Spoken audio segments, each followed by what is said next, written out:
থেকে শুরু করেছেন আর কি? জি স্যার জি চ্যাপ্টার স্যার। 5। ওইটা স্যার 10 তারিখ হয়েছে একটা ক্লাস, স্যার হ্যাঁ, নিয়েছেন স্যার একটা ক্লাস। ঠিক আছে, আমরা তাহলে চ্যাপ্টার 1 থেকে শুরু করি। আমি দাদার সাথে কথা বলে ওটা সেটেল করে নিব। প্রথম 1 থেকে 3 পর্যন্ত আমি কভার করব, দাদা হয়তো 4 থেকে 6 কভার করবেন আর কি। ঠিক আছে মামুন, তাহলে আমরা 1 থেকে শুরু করছি আর কি। তুমি আজকে আমার ইফতার খাওয়াইবা। মামুন, অন্য কোনো পরামর্শ কি আছে? জি স্যার। বলছি অন্য কোনো পরামর্শ আছে আপনাদের দিক থেকে? না, জি না স্যার। আচ্ছা আচ্ছা।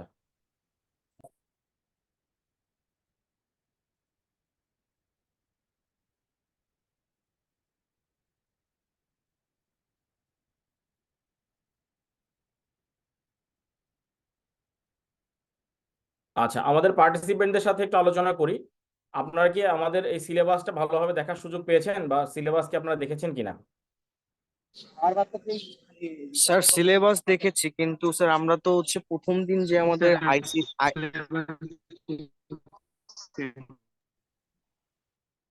আপনার আপনার সম্পূর্ণ কথা শুনতে পাইনি, যদি আবার একটু রিপিট করতেন। স্যার বললাম আমরা তো সিলেবাস দেখেছিলাম, কিন্তু স্যার আমাদের প্রথম দিনের ক্লাসটা স্টার্ট হয়েছিল হচ্ছে স্যার ডাটা স্ট্রাকচার দিয়ে, মানে জি জি ইন্ট্রোডাকশন বা হচ্ছে মানে একটা সিলেবাস ওয়াইজ যদি আমরা বলি, সিরিয়ালি আগাই নেই স্যার। মানে আমরা হচ্ছে একটা পার্ট থেকে হয়তো স্টার্ট করেছিলাম স্যার। জি, এমনি হ্যাঁ ঠিক সিলেবাসটা আছে। স্যার আমাদের সাথে স্যার সিলেবাস আলোচনা করেছিলেন এবং সিলেবাস শেয়ার করেছিলেন, আমরা সেটা দেখেছি স্যার। আচ্ছা আচ্ছা, ঠিক আছে। ওই আমাদের যেটা হয়, প্রতি ক্লাসে 2 জন করে আমাদের টিচার থাকেন। 2 জন টিচারের মধ্যে হচ্ছে ওই আপনার কোর্সটাকে 2 ভাগ করে নেওয়া হয়, 50-50 করে একটা চিন্তা করা হয়। সেই ক্ষেত্রে হয়তো অভিজিৎ দাদা যেটা করেছেন যে দ্বিতীয় অংশ থেকে শুরু করেছেন উনি, আর প্রথম অংশ থেকে আমি আপনাদের সাথে সহযোগিতা করব। তো সিলেবাসের আসলে আমাদের এটা বলার এটাই কারণ যে আমাদের সিলেবাসটা একটু আন্ডারস্ট্যান্ডিং নিতে হবে এই জন্য যে আমাদের হচ্ছে এমসিকিউ নেচারের কোশ্চেন, কিন্তু আমাদের যে সাজেস্টেড বুক বা আমাদের যে রেফারেন্স বুক সেটা হচ্ছে যে এমসিকিউ নাই ওখানে। তো তাহলে আমাদের কিভাবে পড়তে হবে, আমরা কিভাবে পড়বো? কারণ আপনারা সবাই ওভারঅল মোটামুটি অনেক গ্রাজুয়েশন করে আসছেন, অনেকেই হয়তো গ্রাজুয়েশনের আগেই আসছেন। তো এই যে জায়গাটা আমাদের একটু ক্লিয়ার হওয়া, এবং আমাদের হচ্ছে এখানে 50 মার্কসের একটা টপিকস। আমি যদি সিলেবাসটা আবারও আপনাদের সামনে একটু ওপেন করি, আমি ডিসপ্লে করে দিচ্ছি, ডিসপ্লে করলে সবাই দেখতে পাবেন।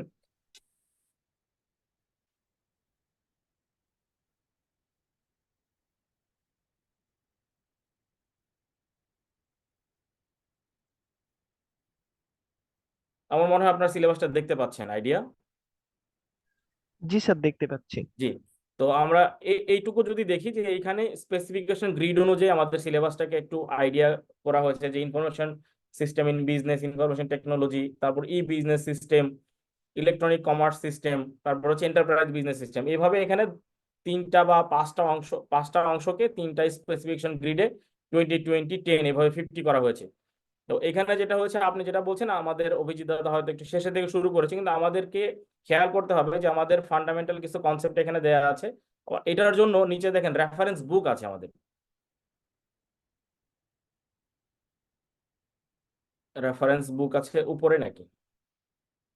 এই যে রেফারেন্স বুক, এই রেফারেন্স বুকটা আমাদের ফলো করতে হবে। এই রেফারেন্স বুক থেকে চ্যাপ্টার এবং তার সেকশন রেফারেন্স গুলো দিয়ে দেওয়া আছে। তার মানে আমরা ম্যানেজমেন্ট ইনফরমেশন সিস্টেম, জেমস এ ও ব্রেইন, এই বইটা দেখব। এই বইয়ের মধ্যে আমাদের প্রথম অংশে যেটা আছে, foundation concept information system in business, reference 1, chapter 1, section 1। কারণ আমাদের এই বইটা, এই বইয়ের চ্যাপ্টার 1-এর সেকশন 1টা আমাদের প্রথম পার্টের জন্য এখানে রেফারেন্স হিসেবে দেওয়া আছে। এরকম ভাবে পার্ট 2-তে দেওয়া আছে যে foundation concept components of information system, এখানে রেফারেন্স 1, চ্যাপ্টার 2।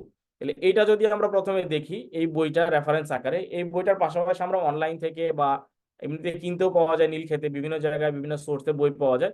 আমরা সেই বুকস থেকেও আমাদের প্রয়োজনীয় যেটুকু তথ্য জানা দরকার আমরা শেয়ার করতে পারবো। পাশাপাশি হচ্ছে যে আমরা আপনাদেরকে যদি একটু জাস্ট বলার জন্য বলি যে ওপেন সোর্সে প্রচুর ডকুমেন্ট আছে, প্রচুর ইনফরমেশন ম্যাটেরিয়াল আছে। আপনারা চাইলে ওপেন সোর্স থেকে দেখে দেখে আপনারা প্রিপারেশন নিতে পারবেন। কাজে এইটা নিয়ে খুব বেশি চিন্তিত হওয়ার কোনো কারণ নাই যে আমরা আসলে সিলেবাসের কোন পার্ট থেকে শুরু করব। তবে আমাদের শুধু ক্লিয়ার হওয়া দরকার যে আমরা যেটা পড়ছি সেটা আমরা নিজেরা বুঝে পড়তেছি, এবং আমাদের পড়াটা আমরা আমাদের মতো করে ক্লিয়ার করে পড়তেছি। তা না হলে যেটা হবে যে আমরা পড়ে যাব, কিন্তু এমসিকিউ এর অ্যান্সার করতে গেলে আমাদেরকে একটু সমস্যা পোহাইতে হবে, বা আমরা হয়তো বুঝতে পারবো না। আর যেমন আমরা অ্যাকাউন্টিং বা অন্যান্য সাবজেক্টগুলো পড়ি অনেক মনোযোগ দিয়ে, আমার কাছে যেটা মনে হয় যে অনেকের কাছেই আইটিটা একটু বোরিং লাগতে পারে, যে এটা আমরা আগে থেকে কখনো পড়ি নাই, আমরা কোর অ্যাকাউন্টেন্ট, আমাদের আইটি পড়ার প্রয়োজনীয়তাটা কি, এই যে বিভিন্ন বিষয় এগুলো নিয়ে আসলে আমাদের একটা চিন্তা থাকতে পারে। আর আমরা আসলে ফাউন্ডেশন কনসেপ্টটা আগে যদি সবার আগে ক্লিয়ার করি তাহলে আমাদের নিজেদের ক্লিয়ার আইডিয়া থাকবে। কিছু দিবা? আমি তো একটা ক্লাসের মধ্যে। আচ্ছা, দিয়ে চলে যাও তাহলে।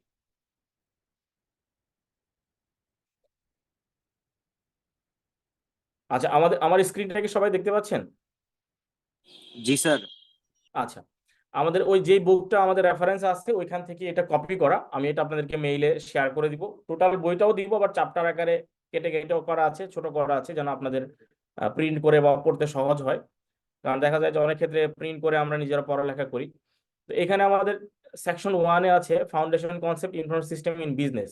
তাহলে আমরা যে বিজনেস এনভায়রনমেন্টে এখন আছি, যেখানে আমরা কাজ করতেছি বা অডিট করতেছি বা যেখানে আমরা পড়ালেখা করতেছি, এই সব পার্টেই দেখা যায় যে আমাদের আসলে নিজেদের সবকিছুর সাথেই কোনো না কোনো ভাবে টেকনোলজিটা জড়িত। অন্যভাবে যদি আমরা বলি যে একটা ব্যবসা প্রতিষ্ঠানে যদি কোনো রকমের আইটি বা ইনফরমেশন টেকনোলজি নাও থাকে, ওভারঅল যেটা থাকা উচিত সেটা থাকে হচ্ছে আপনার অ্যাকাউন্টিং সিস্টেম। কিছু না হলেও তারা এক্সেলে মেনটেন করে অথবা একটা ন্যূনতম মানের সফটওয়্যার হলেও ব্যবহার করে।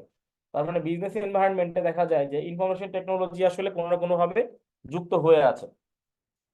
যদি তারা ফুল সিস্টেম বা অটোমেটেড ইআরপি অথবা অন্য কিছু ব্যবহার নাও করে, পার্শিয়াল সিস্টেমে হইলেও তারা আসলে এই ইনফরমেশন টেকনোলজির সাথে ম্যাচ করে কাজ করে এবং এগুলো তারা এখানে অ্যাডপ্ট করার চেষ্টা করে। তাহলে আমরা যদি আমাদের বোঝার জন্য শুধু বলি যে একটা বিজনেস প্রতিষ্ঠানে বা একটা ব্যবসায়ী প্রতিষ্ঠানে দেখা যায় যে অ্যাকাউন্টিং, রেকর্ড কিপিং বা বিজনেসের ডাটা এগুলো ওভারঅল 50% থাকে।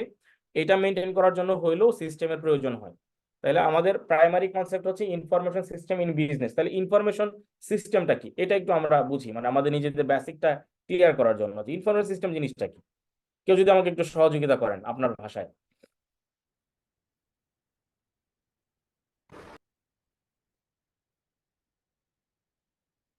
অথবা ইনফরমেশন টেকনোলজি কি, দুইটা কিন্তু সমার্থক শব্দ, বা দুইটার খুব সুন্দর আলাদা আলাদা ডেফিনেশন আছে। একটা ইনফরমেশন টেকনোলজি আর একটা ইনফরমেশন সিস্টেম, যেটা আমরা আইটি বলি এবং একটা আইএস বলি। সমস্যা নাই, বলেন আপনার যেটা আন্ডারস্ট্যান্ডিং আছে সেটাই বলেন, আমরা জাস্ট বুঝতে স্যার, চেষ্টা করি যে আমরা আমরা কি বুঝতে পারি। সিস্টেমটা হচ্ছে এ সেট অফ রুল। তো স্যার ইনফরমেশন সিস্টেমটা হবে স্যার এ সেট অফ ইনফরমেশনের রুল স্যার, যেটা আমরা স্যার অ্যাকাউন্টিং এ যেরকম বলি স্যার, অ্যানালাইজিং, রেকর্ডিং, তারপরে হচ্ছে সামারাইজিং। অ্যাকাউন্ট ইনফরমেশন সিস্টেমটাও এরকম স্যার, এটাকে ইনফরমেশনটাকে হচ্ছে রেগুলেট করা, ইনফরমেশনটাকে সাজানো, ইনফরমেশনটাকে ইনফরমেশন রেগুলেশন সবকিছুই স্যার একটা সিস্টেমেটিক ওয়েতে হবে। এই জন্য এটাকে আমরা বলি ইনফরমেশন নিয়ে, যেহেতু একটা সিস্টেমেটিক ওয়েতে কাজ করি, এই জন্য স্যার এটাকে আমরা বলি ইনফরমেশন সিস্টেম। এটা হচ্ছে স্যার যদি আমরা বাংলায় বলি আর কি।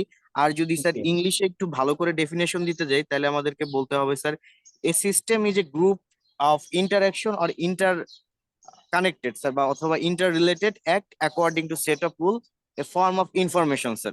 মানে ইনফরমেশনকে আমরা কিভাবে কি করতে পারি না করতে পারি স্যার, সেটার একটা আন্ডারস্ট্যান্ডিংটাই হচ্ছে ইনফরমেশন সিস্টেম স্যার। জি। আমরা আমরা আপনার ভাষা থেকে যেটা বুঝতে পারছি, ইনফরমেশন সিস্টেম ব্যবহার করার প্রক্রিয়াটাই হচ্ছে ইনফরমেশন টেকনোলজি।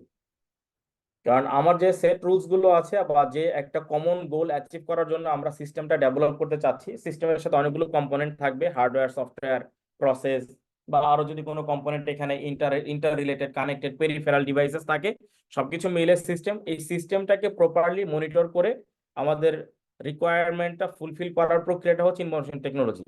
তাহলে টেকনোলজি ডেফিনেশনটা আমরা যদি আগে বোঝার চেষ্টা করি, এরকম হতে পারে information technology is the use of computer system or devices to access information। এইটুকু তো আমরা আগে লিমিটেড থাকি, এটাকে আরো অনেক বড় করা যাবে, আমরা ছোট ছোট করে বোঝার চেষ্টা করতে। তাহলে আমরা আবার যদি বলি information technology is the use of computer system or devices to access information. কারণ কি, ইনফরমেশন তো আমরা এই ডিজিটাল সিস্টেমের বাইরেও রাখতে পারি। হুম। তাহলে ওইটাও আমার ইনফরমেশন রাখা হয়, যদি আমরা ডিজিটাল সিস্টেমে বা ডিভাইসের মাধ্যমে রাখি, রাখার পরে যদি আমরা এটাকে টেকনোলজির মাধ্যমে অ্যাক্সেস করি, এই টেকনোলজিটাই হচ্ছে আমাদের ইনফরমেশন টেকনোলজি। যেহেতু বিজনেসের ক্ষেত্রে ইনফরমেশন লাগে, আমরা একটু আগেই বললাম যে আমাদের অ্যাকাউন্টিং, রেকর্ড কিপিং, সেলসের ডাটা, বিজনেসের ডাটা, রিসিভেবল পেয়েবলের ডাটা, আমার সাপ্লায়ারের ডাটা, আমার কাস্টমারের ডাটা, এরকম স্টেক হোল্ডারের data, banking information banking related তথ্য, সবকিছু আমার কোনো না কোনোভাবে সংরক্ষণ করতে হয়ে থাকে। সেই সংরক্ষণ প্রক্রিয়াটা যদি আমরা সিস্টেমেটিক ওয়েতে করি, ডিজিটাল বা ডিভাইস ব্যবহার করে, তাহলে এই প্রক্রিয়াটা হচ্ছে আমাদের ইনফরমেশন টেকনোলজি। তাহলে একটা সিস্টেম আমরা অ্যাপ্লাই করলাম কমন গোল অ্যাচিভ করার জন্য বা আমাদের টার্গেট অ্যাচিভ করার জন্য, এবং ওই গোলটাকে যে টেকনোলজির মাধ্যমে আমরা মনিটর করব বা ইউজ করব সেটা হচ্ছে ইনফরমেশন টেকনোলজি। তাহলে এখানে অনেক কিছু চলে আসতেছে, আমাদের ইনফরমেশন অ্যানালাইটিক্স করার ব্যাপার, অটোমেশনের ব্যাপার, আবার যদি আরো আমরা আপডেটেড ভার্সন বলি, এখন সবকিছুর ক্ষেত্রে আর্টিফিশিয়াল ইন্টেলিজেন্স চলে আসছে, আবার কম্পিউটারের ক্ষেত্রে stand alone computer, server computer, আবার চলে আসছে ক্লাউড কম্পিউটিং সিস্টেম, কমিউনিকেশনের ক্ষেত্রে বিভিন্ন ধরনের নেটওয়ার্ক সিস্টেম। তাহলে পুরোটাকে আমরা বলি কমিউনিকেশন। যখনই আমরা নেটওয়ার্কে যাব, নেটওয়ার্কের বিস্তৃতি বাড়বে, বিভিন্ন ধরনের ইনসিডেন্টের ব্যাপার চলে আসবে, তাহলে তখন আমাদের একটা সিকিউরিটি আলোচনা করা লাগবে, তাহলে ওইটাকে আমরা বলবো হচ্ছে সাইবার সিকিউরিটি পার্ট। এরপরে এত কিছু আমরা করবো কেন? কারণ হচ্ছে আমরা ডাটা বা তথ্য সংগ্রহ করতে চাই। তাহলে ডাটা তথ্য সংগ্রহ করে এগুলো বিভিন্নভাবে ব্যবহার করার জন্য আমাদের কি লাগবে? ম্যানেজমেন্ট সিস্টেম লাগবে। তাহলে ওইটাকে আমরা বলবো হচ্ছে ডাটাবেজ ম্যানেজমেন্ট সিস্টেম। এই যে ডাটাবেজ ম্যানেজমেন্ট সিস্টেম আমার প্রতিষ্ঠানের সাথে ইন্টারকানেক্টেড হয়ে কাজ করবে, তাহলে পুরোটা একটা ইনফ্রাস্ট্রাকচার লাগবে। কোথায় আমার ডাটা সার্ভার থাকবে, কোথায় আমার কম্পিউটার থাকবে, কোথায় বসে আমাদের এমপ্লয়িরা বা ওয়ার্ক স্টেশনে বসে কাজ করবে, এদের মধ্যে কিভাবে কমিউনিকেশন সেট আপ হবে, এই কমিউনিকেশনের মধ্যে কোনো ধরনের যেন হ্যাক বা কোনো ধরনের কম্প্রোমাইজ হতে না পারে, সেই জন্য আমাদের একটা সাইবার সিকিউরিটি বা ইন্টারনেট সিকিউরিটি এনশিওর করতে হবে। তাহলে এই যে পুরো পার্টটা, এটা আমাদের ইনফ্রাস্ট্রাকচার যখন আমাদের হয়ে যাবে, তখন দেখা যাবে যে অটোমেটেড কিছু ডিভাইস দাঁড়িয়ে যায়, যে ডিভাইসগুলো আমাদের ইন্টারনেটের ভিত্তিতে বা আইওটির ভিত্তিতে কাজ করে। তাহলে তখন চলে আসবে আরেকটা পার্ট, যে ইন্টারনেট অফ থিংস। আবার ইন্টারনেট অফ থিংস যখন চলে আসে, তখন মেশিন কাজ করবে, আমরা নিজেরা কাজ করবো, তাহলে মেশিনের নিজস্ব ভাবে একটা লার্নিং সিস্টেম দরকার হবে। তাহলে ওই লার্নিংটা কি হবে? মেশিন লার্নিং, মানে আমরা ভয়েস দিয়ে কথা বলতেছি, মেশিন ওইটাকে রিকগনাইজ করে তার কাজগুলো করে দিচ্ছে, এবং আমরা সেট অফ ইনস্ট্রাকশন দিচ্ছি, মেশিন ওটাকে তার মতো করে প্রসেস করে কাজগুলো করে দিচ্ছে বা প্রক্রিয়াটা সম্পন্ন করে। তার মানে কি, মেশিনকেও আসলে কিছু না কিছু লার্ন করে পুরো প্রসেসটা ডিফাইন করতে হবে, কমপ্লিট করতে হবে। তাহলে এই যে পুরো মেশিন লার্নিং এ চলে আসলাম, এরপরে কি, তাহলে কোনো না কোনো সিস্টেম কাজ করলে এখানে রিপেয়ার মেইনটেনেন্স এর প্রয়োজন হবে। তাহলে রিপেয়ার মেইনটেনেন্স এর একটা পার্ট আছে। রিপেয়ার মেইনটেনেন্স যখনই করব, সাথে একটু আগে আমরা বলছি সাইবার সিকিউরিটি বা নেটওয়ার্কিং ডিভাইস থাকবে, তাহলে এখানে নেটওয়ার্কটাও আমার এস্টাবলিশ করতে হবে। আমরা চাইলে শুধুমাত্র ওয়্যারে কানেক্টেড হলে হবে না, কোনো কোনো ক্ষেত্রে বিজনেসের কারণে দেখা যাবে ইন্টারনেটে কানেক্ট হইতে হবে, ইন্ট্রানেটে কানেক্টেড হইতে হবে বা এক্সট্রানেটে কানেক্টেড হইতে হবে। এই যে পুরো প্রক্রিয়াটা, এটা হচ্ছে আমাদের নেটওয়ার্কিং টুলস। তো যখন আমরা নেটওয়ার্কিং টুলস ব্যবহার করি, তখন দেখা যায় যে আমাদের বিস্তৃতিটা এক জায়গা থেকে অনেক জায়গায় ছড়িয়ে যায়। তখন সব ক্ষেত্রে হয়তো ফিজিক্যাল ডিভাইস বা ফিজিক্যালি মানুষ গিয়ে কাজ করতে পারে না। কোনো কোনো জায়গায় তখন রোবোটিক্স এর প্রয়োজন হয়, তখন রোবোটিক সায়েন্স বা রোবোটিকের প্রয়োজন হয়। তো এই সবগুলোকে ম্যানেজ করার জন্য আমাদের অ্যাপ্লিকেশন ডেভেলপমেন্ট করতে হয়। অ্যাপ্লিকেশন ডেভেলপমেন্টের প্রক্রিয়াটি আসলে সফটওয়্যার ডেভেলপমেন্ট। সফটওয়্যার দুই ধরনের হয়, একটা হচ্ছে অ্যাপ্লিকেশন সফটওয়্যার, একটা হচ্ছে সিস্টেম সফটওয়্যার। এটা আমরা হয়তো অনেকে জানি। তাহলে এইগুলো পরিচালনা করার জন্য আমাদেরকে অ্যাপ্লিকেশন ডেভেলপ করতে হবে, অ্যাপ্লিকেশন সফটওয়্যার ডেভেলপ করতে হবে। তো আমরা কিন্তু এক দৃষ্টিতে বিজনেসের সঙ্গে পুরো প্রক্রিয়াটাকে কানেক্ট করার চেষ্টা করলাম, যদিও এটা আমাদের এই বইতে লেখা নাই। তাহলে আমাদের কনসেপ্টটা ছিল এরকম, আমাদের সেকশন 1-এ বলছে foundation concept information system in business. আমরা কি মোটামুটি একটা আইডিয়া পাইছি যে বিজনেসে কোন কোন জায়গায় ইনফরমেশন সিস্টেম ব্যবহার হইতে পারে? বইয়ের মধ্যে আমরা পরে যাবো, আগে আমাদের বেসিক ক্লিয়ার হওয়া দরকার। জি স্যার। তাহলে আমরা কি কি আলোচনা করছি, কেউ যদি সহযোগিতা করেন, বা আমি আবারও বলতে পারি যে আমরা যেহেতু ইনফরমেশন নিয়ে ডাটা নিয়ে কাজ করবো, এখানে অ্যানালাইটিক্স এর প্রয়োজন হবে, অটোমেশনের প্রয়োজন হবে। অটোমেশন করতে গেলে আর্টিফিশিয়াল ইন্টেলিজেন্স চলে আসে রিসেন্ট টাইমের কারণে। তারপরে কম্পিউটারের ক্ষেত্রে আমার clone computer, server computer, stand alone computer, network computer, পাশাপাশি চলে আসতে কি cloud computing, communication, cyber security, database management বা data management system, infrastructure, IoT মানে ইন্টারনেট অফ থিংস, তারপরে machine learning, maintenance and repair, network, robotics, তারপরে চলে আসতেছে সফটওয়্যার অ্যাপ্লিকেশন ডেভেলপ। এই যে সবকিছু মিলেই কিন্তু আমাদের বিজনেসগুলো পরিচালিত হয়। তো আমরা যদি বর্তমান কালের কোনো একটা ব্যবসা প্রতিষ্ঠানের সংজ্ঞা নিয়ে আমাদের সামনে নিয়ে আসি বা আলোচনার সামনে নিয়ে আসি, তখন দেখবো যে ওইখানে সবকিছুর সাথে কোনো না কোনো ভাবে information system, information technology connected, এবং এইটার মাধ্যমে পুরো বিজনেসটা পরিচালিত হচ্ছে। তাহলে আমাদের ফান্ডামেন্টাল রুলস গুলো জানা দরকার, যে আইএস ইন বিজনেসের ফান্ডামেন্টাল রুলস কি কি থাকবে, তারপরে ইনফরমেশন টেকনোলজি বা সিস্টেমের ট্রেন্ড কি কি, পরিবর্তনগুলো কি কি হয়েছে, তারপরে ই বিজনেস, যেহেতু আমরা বিজনেসটাকে ইলেকট্রনিক পদ্ধতিতে বা সিস্টেমের মাধ্যমে করতেছি, তাহলে এটাকে বলবো আমরা ই বিজনেস। ই বিজনেস সিস্টেমের রোল কি কি আছে আমাদের এখানে, টাইপস অফ ইনফরমেশন সিস্টেম, তারপর আছে কি managerial challenges of information technology. আমরা একটু আগে যেটা বলছিলাম যে এই এত কিছুকে ম্যানেজ করার জন্য রিপেয়ার মেইনটেনেন্স বা সঠিক সময়ে সঠিক কাজটা যেন করতে পারে, এটা এনশিওর করার জন্য আমাদেরকে আসলে কিছু সেট রুলস করতে হবে, বা ইনফরমেশন টেকনোলজির জন্য কিছু ম্যানেজিং ক্যাপাসিটি আমাদেরকে ডেভেলপ করতে হবে। এইটা আমরা মোটামুটি একটা আইডিয়া বোঝার চেষ্টা করলাম। তাহলে আমরা যে আইটি পড়ছি, আমাদের ক্যারিয়ারের সাথে আইটি রিলেশনশিপটা কোথায়? আমরা কেন আইটি পড়বো? আমরা তো সবাই চার্টার্ড অ্যাকাউন্ট্যান্ট হতে চাই, তাহলে চার্টার্ড অ্যাকাউন্ট্যান্ট হইলে আমাদের আইটি পড়তে হবে কেন, বা ইনফরমেশন টেকনোলজি কেন পড়তে হবে? যদি কেউ সহযোগিতা করতে পারেন আমাকে।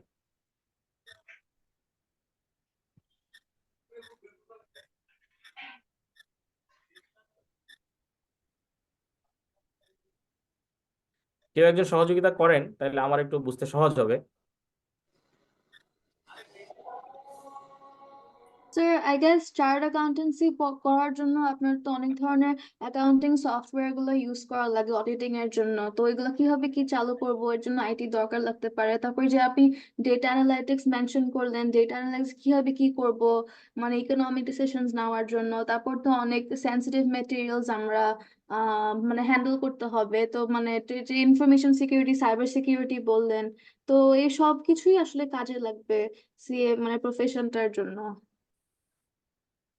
ব্যাপারটা হচ্ছে, যদি আমরা এক শব্দে বলতে চাই, আমরা এখন যে অবস্থায় আছি বিজনেসের ক্ষেত্রে বা ইনফরমেশন টেকনোলজির যে যুগে আছি, এখন আসলে টেকনোলজি বেসড কোনো কিছু না জানলে বা আমরা যদি অ্যাডপ্ট করতে না শিখি, তাহলে আমরা আসলে আমাদের প্রপার সার্ভিসটা বা প্রপার ভ্যালু এডিশনটা করতে পারবো না। আমি একটা অংশ এখানে রেড কালারে আন্ডারলাইন করেছি, যদি আপনাদের দেখা যায়, information technologies including internet based information system are playing vital and expanding roles in business, এটুকু আমি আন্ডারলাইন করেছি রেড কালার দিয়ে, আপনারা নিশ্চয়ই দেখতে পেয়েছেন। আমি এটাকে আরেকটা মার্ক করি যেন আমাদের সবার কাছে আরো বেশি কালারফুল মনে হয়। এটাতে আমি হালকা ইয়েলো মার্ক করলাম যে information technologies including internet based information systems are playing a vital and expanding roles in business. এইটুকু আমরা বুঝতে পারছি কিনা? তারপরে লাইনে বলছে information technology can help all kind of business improve the efficiency and effectiveness of their business process, managerial decision making, and work group collaboration, which strengthens their competitive positions in rapidly changing marketplaces. এটা আমরা একটু দুইবার পড়ি। Information technology can help all kind of businesses improve. Information technology can help all kind of businesses improve their efficiency and effectiveness. Effectiveness of their business process, managerial decision making, work group collaboration, which strengthens their competitive position in rapidly changing market. যেটা হচ্ছে strength, competitive position rapidly marketplaces তাহলে strength. এখানে বলছে যে information technology যে কোনো ধরনের বিজনেসে কি ইমপ্রুভ করতে পারে? ইফিসিয়েন্সি এবং ইফেক্টিভনেস। তাহলে একটা প্রতিষ্ঠান যখন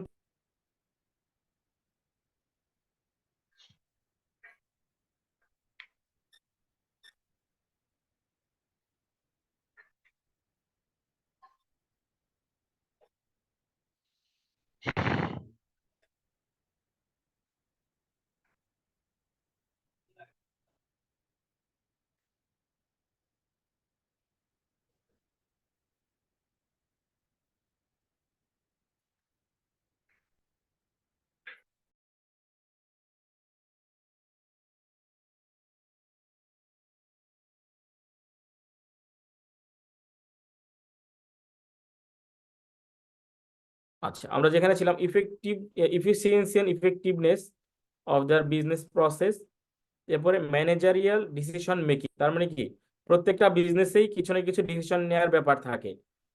এটা টপ ম্যানেজমেন্ট নিতে পারে, মিডল ম্যানেজমেন্ট নিতে পারে, বা আসলে আরো লোয়ার লেভেলেও কেউ নিতে পারে।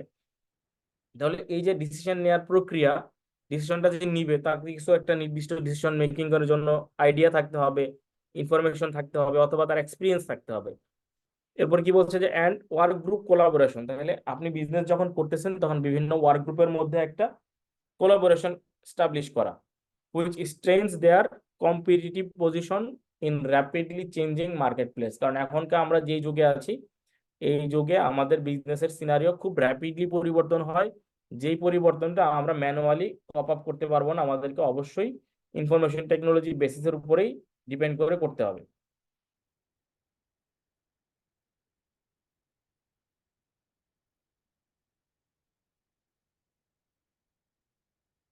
তাহলে আমরা এইটুকু থেকে একটা আইডিয়া বোঝার চেষ্টা করলাম যে ইনফরমেশন টেকনোলজি আমাদের কিভাবে বিজনেসে ইম্প্যাক্ট করতে পারে বা বিজনেসে চেঞ্জেস আনতে পারে। তাহলে আমাদের কি ছিল, ইনফরমেশন টেকনোলজির প্রথম আইডিয়াটা ছিল হইতেছে যে ইনফরমেশন সিস্টেম ইন বিজনেস। তাহলে বিজনেসে আমরা দেখলাম যে আমাদের সব ক্ষেত্রে ইনফরমেশন সিস্টেম কাজ করার সুযোগ আছে। তাইলে এরপরে আমরা যেটা একটু আগে আলোচনা করেছিলাম যে হোয়াট ইজ সিস্টেম বা information system. Information system can be any organized combination of people, hardware, software, communications, network, data resources, and policies and procedures that stores, retrieves, transforms, and disseminates information in an organization. কিভাবে করবে? কারণ এখানে পুরো অর্গানাইজেশনটাকে combine করা হয়েছে, people, hardware, software, communication network, data resource, policy, procedure, সবকিছু মিলে আমরা কি করব, ট্রান্সফর্ম করব এবং ডিসিমিনেট করব ইনফরমেশন উইদিন দা অবা ইন অ্যান অর্গানাইজেশন। তাহলে পিপল এরা কাজ করবে, সফটওয়্যার কাজ করবে, হার্ডওয়্যার কাজ করবে, নেটওয়ার্ক কাজ করবে, ডাটা রিসোর্স কাজ করবে। এই সবগুলো কম্পোনেন্ট মিলে আসলে আমাদের একটা কম্বাইন্ড অ্যাচিভমেন্ট বা combination of organized work process.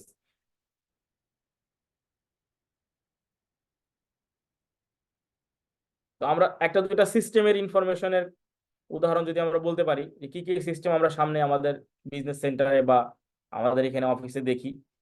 আপনারা সবাই কোনো না কোনো অফিসে কাজ করেন, সেখানে দেখেন যে আপনাদের কি কি আছে, কি কি ইনফরমেশন সিস্টেম আপনারা দেখেন এখানে।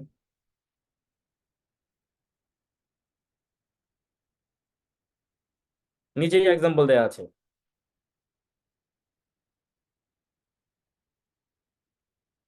এখানে আছে কি স্মোক সিগন্যালস ফর কমিউনিকেশন, এটা দেখেন তো আমরা বুঝছি কিনা।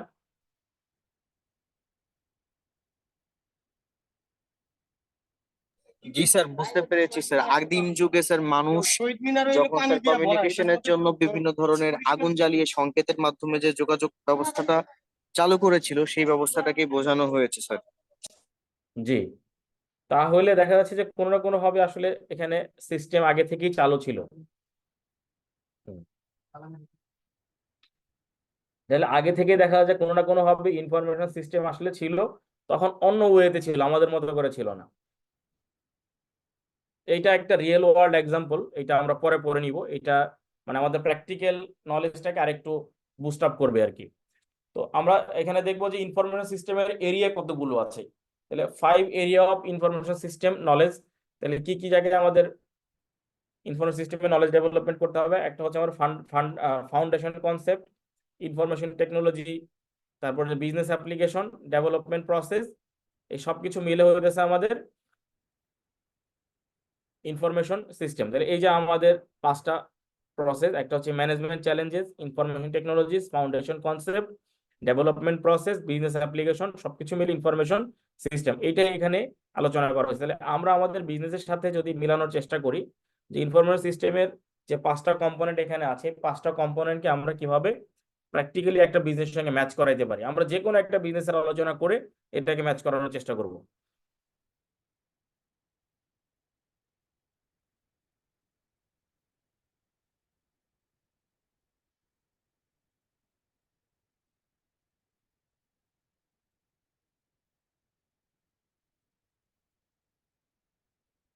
তো পাশাপাশি হচ্ছে আমরা আরেকটা জিনিস খেয়াল করব যে আমাদের এই ইনফরমেশন সিস্টেমের যে এরিয়া আছে, এরিয়ার বাইরে কিছু রোল আছে, fundamental role of information system in business. এই রোলের 3টা বেসিক রোল আছে, যে আমরা যেই সিস্টেমটাই অ্যাপ্লাই করি না কেন আমাদের বিজনেস প্রসেসে যেন অপারেশনে এটা সাপোর্ট করে। তাহলে 1 নম্বরে আছে support of business process and operations, 2 নম্বরে আছে support of decision making by employees and managers, 3 নম্বরে আছে support of strategies for competing advantage. এই 3টা বেসিক সাপোর্ট বা রুল আমাদের এই বিজনেসে ইনফরমেশন সিস্টেম থেকে আমরা বেনিফিট পাবো। তাহলে 3 fundamental reasons for all business application of information technology. কোনো একটা বিজনেসে ইনফরমেশন টেকনোলজি অ্যাপ্লাই করলে এই 3টা ফান্ডামেন্টাল রিজন বলি আর বেনিফিট বলি, তিনটা ব্যাকএন্ডে থাকবেই। এই তিনটা না থাকলে আসলে আমাদের বিজনেসটা প্রপারলি ফান্ডামেন্টালি ইনফরমেশন সিস্টেম থেকে বেনিফিটেড হবে না। তাহলে নাম্বার 1 রুল হচ্ছে আমাদের support of business process and operation, support of decision making by employees and managers, support of strategies for competitive advantage। তাহলে আমরা এখানে কি কি জানলাম? ইনফরমেশন টেকনোলজির বা আইএস ইনফরমেশন সিস্টেমের 5টা এরিয়া আছে। 5টা এরিয়ার মধ্যে হচ্ছে foundation concept, development process, business application, management challenge, information technology.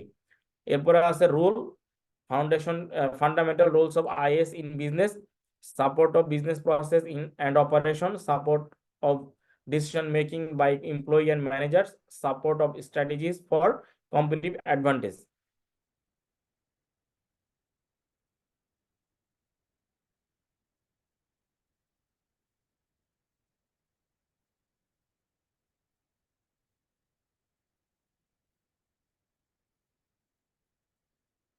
তাহলে আমরা এইটুকু মোটামুটি একটা বেসিক জানলাম। এরপর ইনফরমেশন সিস্টেমের ট্রেন্ড আছে। ইনফরমেশন সিস্টেমের ট্রেন্ড হচ্ছে যে আমরা সেই 80 সাল থেকে নিয়ে শুরু করে যে বিভিন্ন সময় কম্পিউটারের ডেভেলপমেন্ট হয়েছে, এবং তার আগের যে আরো পুরনো কম্পিউটার সিস্টেম ছিল 60 থেকে 80 সাল, এই সালের মধ্যে যে বিভিন্ন সময় যে অ্যাডভান্সমেন্ট বা ডেভেলপমেন্ট হয়েছে, এটা হচ্ছে ট্রেন্ড। আমরা 80 থেকে বললাম এই কারণে যে 80-র পরের থেকে আসলে আমরা বেশিরভাগ মানুষ কম্পিউটার ব্যবহার করতে বা দেখতে শুরু করেছি। এর আগ পর্যন্ত এটা একদম স্পেসিফাইড ওয়েতে নির্দিষ্ট জায়গায় থাকতো, সাধারণ লোকজনের ধারের কাছে কম্পিউটার বা এই সিস্টেম, ডাটা প্রসেসিং সিস্টেম কখনোই আসে নাই। তার মানে শুরুতে আমাদের 1960 সালে 1950 থেকে 60-এর যে দশক, এই দশকে হচ্ছে ইলেকট্রনিক ওয়েতে ডাটা প্রসেসিং সিস্টেম হয়। তখনও কম্পিউটারের পুরোপুরি ব্যবহার শুরু হয়নি, তখন হচ্ছে ইলেকট্রনিক ডাটা প্রসেসিং। তো তখন কি করতো, ডাটাকে ট্রান্সফর্ম করতো, ডাটাটাকে প্রসেস করতো, রেকর্ড কিপিং করতো, অ্যাডিশনাল কখনো কখনো অ্যাকাউন্টিং অ্যাপ্লিকেশন গুলি ডেভেলপ করেছে। তার মানে 1950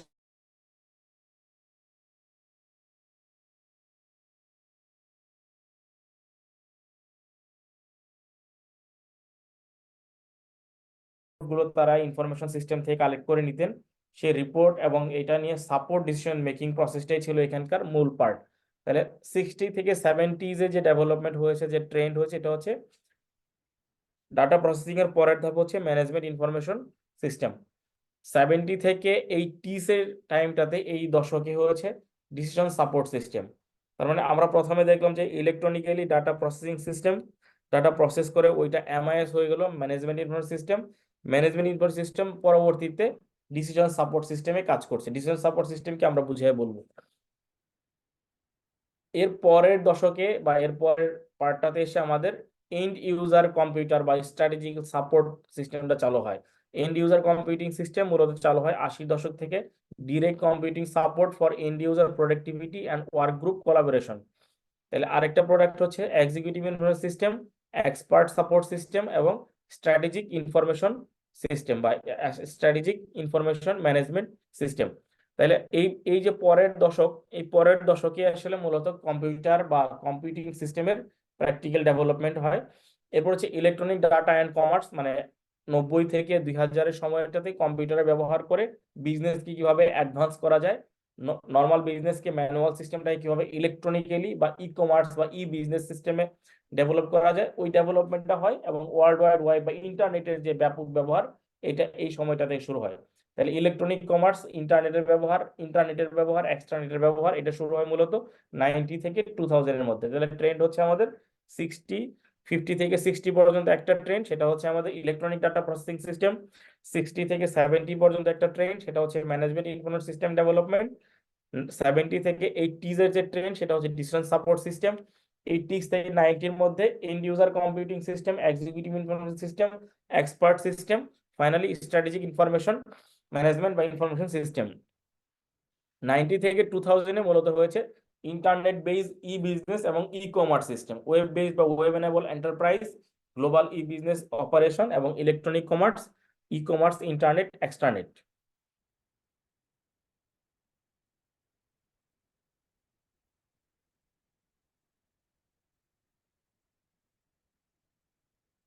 আচ্ছা, তাহলে এর পরের অংশটা থাকতেছে আমাদের এন্টারপ্রাইজ রিসোর্স প্ল্যানিং বা বিজনেস ইন্টেলিজেন্স, 2000 থেকে 2010 পর্যন্ত। তো আমাদের হচ্ছে 2010 পর্যন্ত যে চেঞ্জ গুলো আসে, এইগুলো হচ্ছে ট্রেন্ড।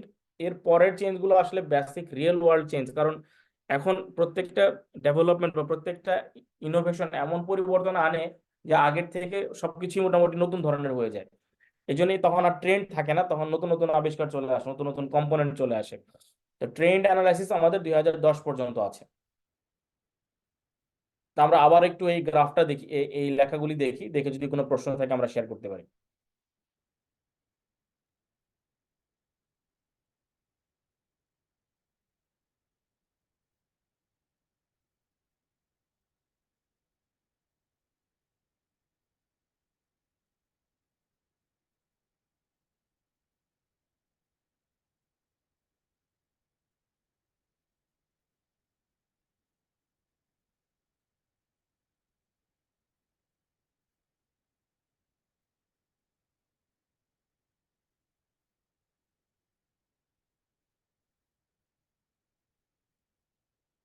আমরা কি ক্লিয়ার এই অংশটাতে, না কোনো প্রশ্ন আছে?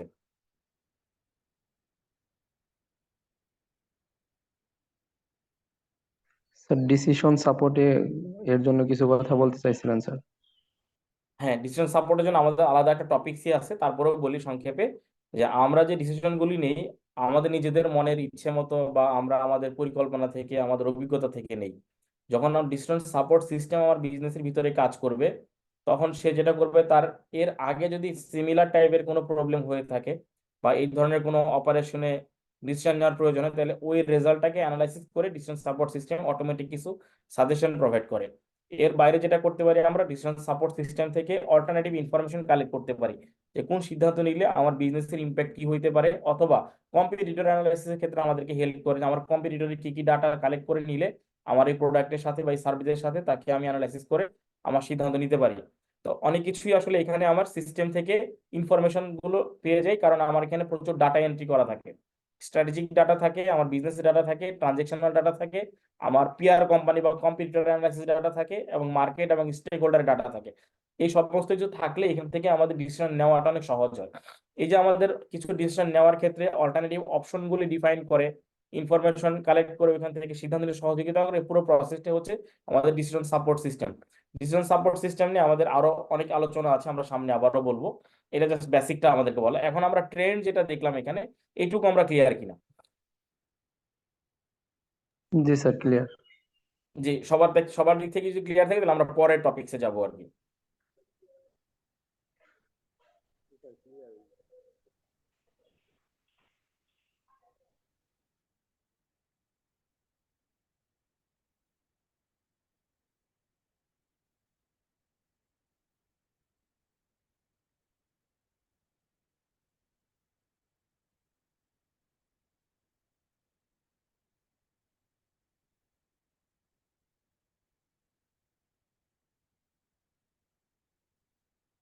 তাহলে আমরা পরের টপিকসে যাই, the role of e business in business. তার মানে আমাদের যে বিজনেসটা ছিল এটাতে ইলেকট্রনিক বিজনেসের কি রোল আমরা দেখি, সেটা একটা আমাদের আইডিয়া শেয়ার করা। তাহলে ই বিজনেসটা আমরা একটু ক্লিয়ার হই। ই বিজনেস বা ইলেকট্রনিক বিজনেস আমরা জানি, ই কমার্স, ই বিজনেস সবাই আমরা জানি, তারপরেও একটু বেসিকটা ক্লিয়ার করা। ই বিজনেস,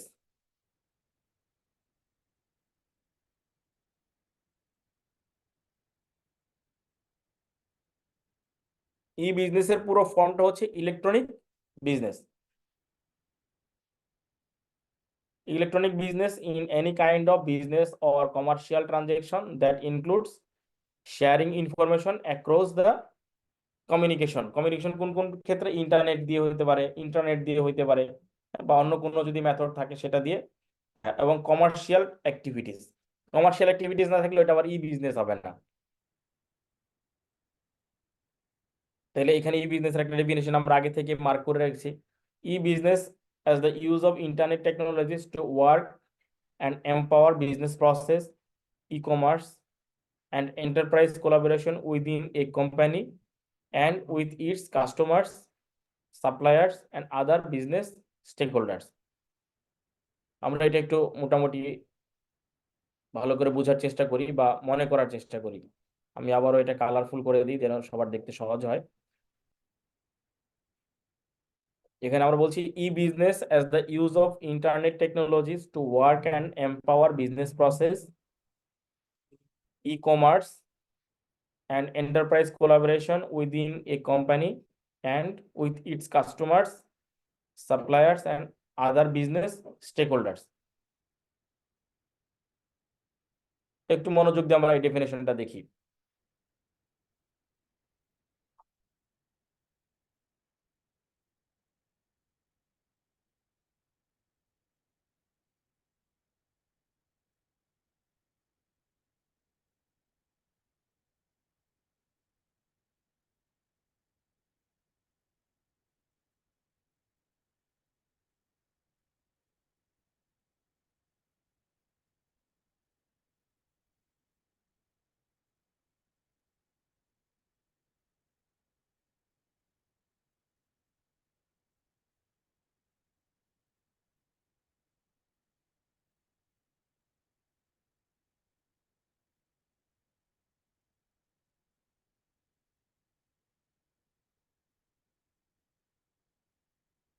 তাহলে বোঝা যাচ্ছে যে আমাদের কাছে ডেফিনেশনটা ক্লিয়ার।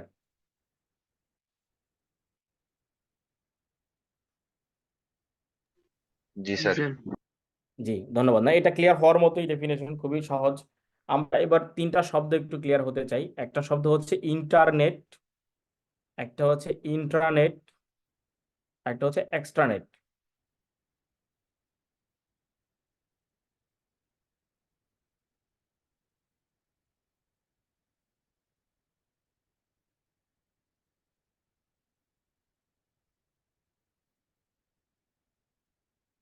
তাহলে ইন্টারনেট বলতে আমরা কি বুঝি? আমাদের ভাষায়, বইয়ের ভাষায় তো আছেই, আমরা আগে নিজেদেরটা ক্লিয়ার করি, তাহলে কখনো আর ভুল হবে না আমাদের। স্যার ইন্টারনেট হচ্ছে স্যার গ্লোবাল নেটওয়ার্ক, বা সবাই ইউজ করতে পারে। এটা একটা open open source of open user sir, একটা ওপেন ইউজার ইন্টারফেস এরকম বলতে পারি ইন্টারনেটকে। আর ইন্টারনেট হচ্ছে স্যার একটা এমন একটা প্রাইভেট নেটওয়ার্ক, শুধুমাত্র অথরাইজড ইউজাররা এটা ইউজ করতে পারে। আর এক্সটারনেটটা হচ্ছে স্যার প্রাইভেট নেটওয়ার্কই, বাট আদার মানে স্যার এক্সটার্নাল ইউজার, যারা ইন্টারনাল ইউজার এবং এক্সটার্নাল ইউজাররাও সেই প্রাইভেট নেটওয়ার্কটা ইউজ করতে পারে, যেটাকে আমরা এক্সটারনেট বলি। আর ইন্টারনেটটা হচ্ছে স্যার যেটা আর কি স্যার, শুধুমাত্র এটা শুধুমাত্র উইদিন দ্য অর্গানাইজেশন, অথরাইজ। জি স্যার, উইথিন দ্য অর্গানাইজেশন। জি স্যার, জি স্যার, মানে authorized user within the organization. Within the organization. আর এক্সটারনেটটা হচ্ছে sir within the organization and other অর্গানাইজেশনও ইউজ করতে পারবে স্যার, ও যদি কোনো আদার ইনফরমেশন আদার প্রয়োজন হয়। অর্গানাইজেশন এবং স্টেক হোল্ডার পারবে, বাট অথরাইজ হইতে হবে। অথরাইজড হইতে হবে, জি স্যার। আর ইন্টারনেটটা স্যার সবাই পারবে স্যার, অ্যাজ ইউজুয়াল আমরা যেটা ইউজ করি স্যার। ইন্টারনেটটা সবাই, হ্যাঁ। তাহলে আমরা আমাদের মোটামুটি বেসিক সবার ক্লিয়ার। তাহলে ইন্টারনেটটা হইতেছে আমাদের একটা গ্লোবাল নেটওয়ার্ক, যেটার মাধ্যমে আমরা সবাই কানেক্টেড হতে পারি, এবং কমনলি এটা পাবলিক, অল, মানে ওপেন ফর অল, সবার জন্য। যেটা উনি বললেন ইন্ট্রানেটটা হচ্ছে উইদিন দ্য অর্গানাইজেশন, স্পেসিফিক ইউজাররা ব্যবহার করবে। এক্সট্রানেটের কাজটা হচ্ছে যে আমার ইনফরমেশন ইন্টারনেটে যেটা আছে ওইটা বাইরের স্টেক হোল্ডাররা ব্যবহার করবে with the help of internet. তার মানে আমরা যদি বোঝার জন্য বলি, একটা ব্যাংকের কথা আলোচনা যদি আমরা নিই, আমরা সহজে বুঝতে পারবো। ব্যাংকের এমপ্লয়িরা তাদের সেন্ট্রাল সার্ভার, বা তারা যেটাকে কোর ব্যাংকিং সিস্টেম বলে সংক্ষেপে সিবিএস, ওইটার সাথে যে কাজ করে, তারা সবাই ইন্টারনেটের মধ্যে থাকে, কারণ তারা কি উইদিন দ্য অর্গানাইজেশন। যখন আমরা স্টেক হোল্ডাররা ব্যাংকের অ্যাকাউন্টে অ্যাক্সেস নেওয়ার চেষ্টা করি আমার নিজস্ব লোকেশন থেকে, ব্যাংকের বাইরে থেকে, তাহলে আমি আমার বাসায় থেকে কম্পিউটার বা মোবাইল দিয়ে কানেক্টেড হব ব্যাংকের সার্ভারে। তাহলে এই দুইজনের মধ্যে একটা কানেক্টিভিটি এস্টাবলিশ করতে হবে। এই কানেকশনটা যাবে থ্রু ইন্টারনেট। তো আমাকে ব্যাংক যে অ্যাক্সেস দিল, বা আমাকে যে সে ফ্যামিলিয়ার করে দিল তার নিজস্ব ইন্টারনেট সিস্টেমের সাথে, এইখানে উনি আমাকে পার্টনারিং সিস্টেমে আমাকে কিছু ইউজার আইডি বা অ্যাক্সেসের কিছু গেটওয়ে দিয়ে দিল। তার মানে আমরা কিন্তু চাইলেই আমার ব্যাংক অ্যাকাউন্টে যে কোনো সময় ঢুকতে পারো, যদি আমার কাছে আমার ইউজার আইডি থাকে অ্যাক্সেস নেওয়ার মতন, এবং আমাকে সে ডিফাইন করে কোনো একটা স্পেসিফিক ইউজার দিয়ে, তাহলেই আমি শুধু ওইখানে অ্যাক্সেস নিতে পারি। তাহলে আমি আমার নিজস্ব লোকেশন থেকে যখন আমি আমার বিজনেস সেন্টারে লোকেট করি ইন্টারনেটের মাধ্যমে, সেখানে যে আমার কানেক্টিভিটি এস্টাবলিশ হয়, পুরো প্রক্রিয়াটা চলে ইন্টারনেট দিয়ে, বাট এই মেথডটা হচ্ছে এক্সট্রানেট। তাহলে ইন্টারনেটেরও প্রয়োজন আছে, ইন্ট্রানেটেরও প্রয়োজন আছে, এক্সট্রানেটেরও প্রয়োজন আছে। এই তিনটা নিয়ে আমাদের অনেক আলোচনা হবে, অনেক দেখবেন অনেক জায়গায় লেখা থাকবে। কাজে তিনটা বেসিক ক্লিয়ার না হলে আমরা হয়তো আমাদের তো এমসিকিউ টাইপের কোশ্চেন্স, দেখা যাবে যে ভুল হয়ে যেতে পারে আর কি। যদি কারোর কনফিউশন থাকে আমরা আবারও আলোচনা করতে পারি।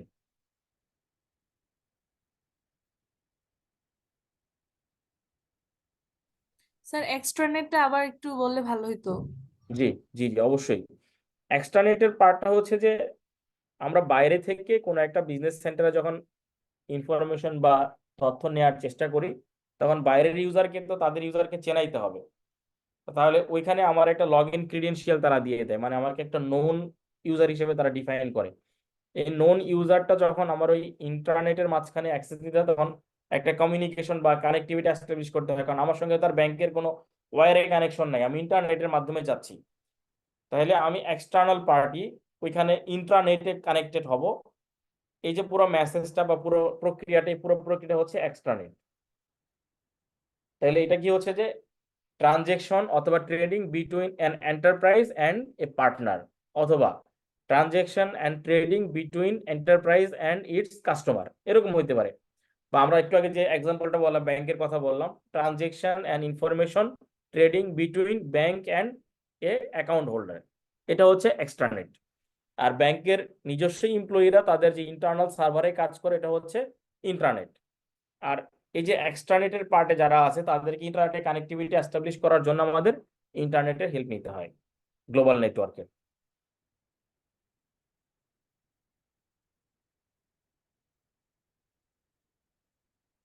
এখন যদি প্রশ্ন হয় why company are use internet অথবা ইন্টারনেট, কেন ইন্টারনেট কোম্পানি ব্যবহার করবে? আচ্ছা, এক্সট্রানেটে আমরা যাব না, ইন্টারনেটে যাই। প্রশ্ন যদি এমন হয় why companies are use internet, company কেন ইন্টারনেট ব্যবহার করবে, তার প্রয়োজনটা কি ইন্টারনেট ব্যবহার করার? এটা একটা শর্ট কোশ্চেন আমাদের। So for internal management, শুধু ম্যানেজমেন্ট না, internal. এখানে আমরা ইন্টারনাল সিকিউরিটিটাও বলতে পারি, কারণ আমরা যখন ইন্টারনেটের মধ্যে থাকবো তখন ওই অথরাইজড ইউজারের বাইরে অন্য কেউ ইনফরমেশনে আর কানেক্টিভিটি এস্টাবলিশ করতে পারবে না। তাহলে আমরা ডিফাইন করতে পারলাম যে আমার এই নেটওয়ার্কে বাইরে থেকে কারো আসার কোনো সুযোগই নাই, আমি বাইরের সাথে আর কোনো সংযোগই দিচ্ছি না। যেখানে সংযোগ দিব ওইখানে আমার একটা গেটওয়ে থাকবে, গেটওয়ের এগেইনস্টে আমার ফায়ারওয়াল থাকবে, বিভিন্ন ধরনের সিস্টেম সিকিউরিটি এস্টাবলিশ করা থাকবে। ওই একটা পথ দিয়ে শুধু আমার বাইরের এক্সটি স্টেক হোল্ডাররা আসবে। তাহলে আমার এত বেশি চিন্তা করার কোনো কারণ নেই, কারণ ব্যাংকের ইউজাররা যখন কাজ করে তখন তারা এত সেফটি সিকিউরিটি চিন্তা করে, তারা সবসময় কানেকশনের ভিতরেই কাজ করে। কিন্তু বাইরে থেকে যখন আমরা ওইখানে অ্যাক্সেস দিতে যাই, তখন আমাদেরকে তারা কয়েক লেয়ারে, অ্যাটলিস্ট 7 লেয়ারে ভেরিফাই করে।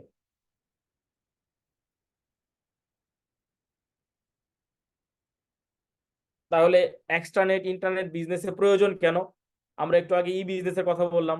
ই বিজনেস বা ই কমার্স হলে তো কাস্টমারের সাথে তো আমাদেরকে লেনদেন করতেই হবে, এবং আমাদের সিস্টেমে বা ওয়েবসাইটে তো আমাদেরকে বিভিন্ন জায়গা থেকে কানেকশন এস্টাবলিশ করতে হবে। তাহলে এই যে কানেকশন এস্টাবলিশ করার প্রক্রিয়াটা ই বিজনেসে, তাহলে ই বিজনেসে কাস্টমাররা যদি আমাদের সাথে ইন্টারেক্ট হতে, তাহলে আমাদের ওয়েবসাইটের মাধ্যমে যাইতে হবে বা ই কমার্স পোর্টালে যাইতে হবে। তাহলে ই কমার্স পোর্টালটা যদি আমরা সিকিউরড ওয়েতে মেনটেন করতে না পারি, তাহলে আমাদের জন্য কি হবে, বেনিফিট কি? কিছুক্ষণ পরে হয়তো আমাদের সিস্টেম ডাউন হয়ে যাবে।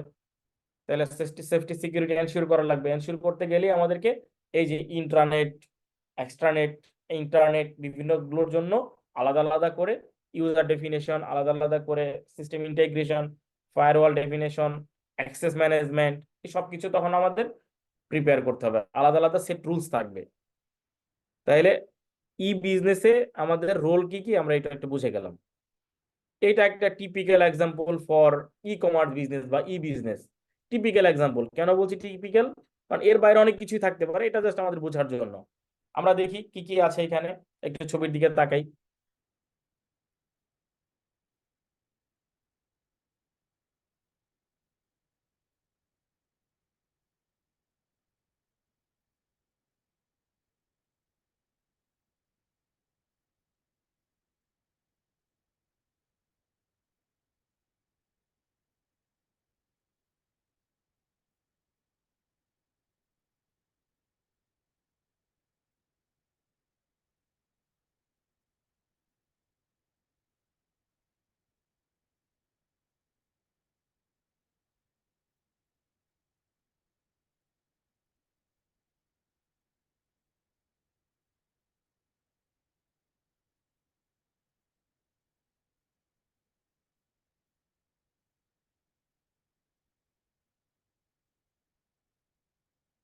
আচ্ছা, আমরা কি কিছু বুঝলাম এটা দেখে? আইডিয়া?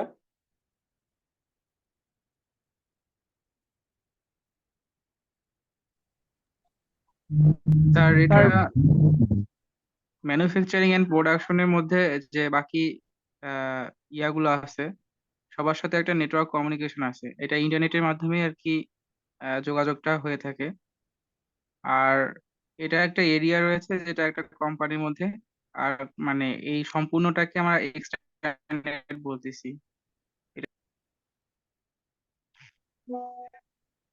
স্যার এটা আমরা সফটওয়্যার সাথে মিলাইতে পারি। সফটওয়্যার ইউজাররা যেরকম স্যার একটা ইন্টারফেস ইউজ করে, এবং ওরা স্যার কাস্টমারদের বিল করার জন্য যে আরেকটা ইন্টারফেস ইউজ করে, ওরা হুম। ওদের নেটওয়ার্কে থাকে, আমরা আমাদের নেটওয়ার্কে থেকে স্যার পারচেস করি বা ইয়া করি। এটা স্যার একটা ই কমার্স বিজনেসের সাথে বা হচ্ছে বর্তমান যুগের সুপার শপগুলোর সাথে তুলনা করা যেতে পারে স্যার। জি জি জি।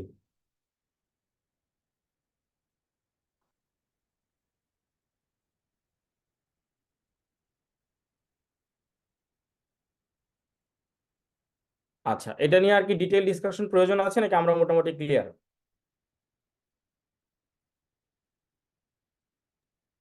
জি স্যার, মোটামুটি ক্লিয়ার। আচ্ছা, তাহলে আমি জাস্ট শুধু সংক্ষেপে একটু হাইলাইট করি। এই যে পুরো বাইরের যে সার্কেলটা আমরা দেখছি, এই অংশটা, এটা হচ্ছে আমাদের ইন্টারনেট। দেখেন এখানে লেখা আছে ইন্টারনেট। এখানে এক জায়গায় লিখছে উনি এক্সট্রানেট। এক্সট্রানেট লিখে বোঝাইছে কি, যে আমার এই ইন হাউসের সাথে কমিউনিকেশন এস্টাবলিশ করতেছে কার? সাপ্লায়ার এন্ড আদার বিজনেস পার্টনারের। সাপ্লায়ার এবং আদার বিজনেস পার্টনার তারা আমার যখনই বাইরের বাউন্ডারি থেকে ভিতরের বাউন্ডারিতে অ্যাক্সেস নিল, ওই যে এখানে যে ইয়েটা দেওয়া আছে, এরোটা দেওয়া আছে, এইখানে তারা হেল্প নিচ্ছে এক্সট্রানেটের। আর এই ছোট যে বক্সটা, এই বক্সের মধ্যে যত কার্যক্রম হচ্ছে, engineering, research, manufacturing, accounting, finance, supply chain management, procurement, distribution বা নিচে কাস্টমার রিলেশনশিপ, এই সমস্ত কিছু চলতেছে হচ্ছে ইন্টারনেটের মধ্যে। মানে এটা তারা একটা নির্দিষ্ট এরিয়ার মধ্যে আছে, এখানে ইনফরমেশন শেয়ার করলে তাদের কোনো রিস্ক নাই বা শেয়ারিং এর কোনো প্রবলেম নাই। যখনই হইতেছে যে বাইরে থেকে কেউ আসতেছে, তখনই তাদেরকে একটা বাউন্ডারি ডিফাইন করতে হয়। যেখানে দেখেন কোম্পানি নিচে লিখে রাখছে বাউন্ডারি, মানে ইন্টারনেটের বাউন্ডারি হচ্ছে এইটা। এই বাউন্ডারির ভিতরে বাইরে থেকে কেউ আসলে তাকে এক্সট্রানেটে হেল্প নিয়ে আসতে হবে। নিচেও দেখেন লেখা আছে customer, consumer and business customers, তারাও যদি অ্যাক্সেস নিতে চায় তাহলে তাদেরকে এক্সট্রানেটের হেল্প নিয়ে এখানে অ্যাক্সেসটা নিতে হবে।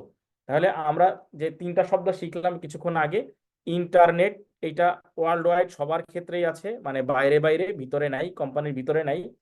তারপরের ধাপে আছে এক্সট্রানেট, তারপরের ধাপে আছে ইন্টারনেট। এবার কি আমরা একটু ক্লিয়ার বুঝতে পারছি? জি স্যার।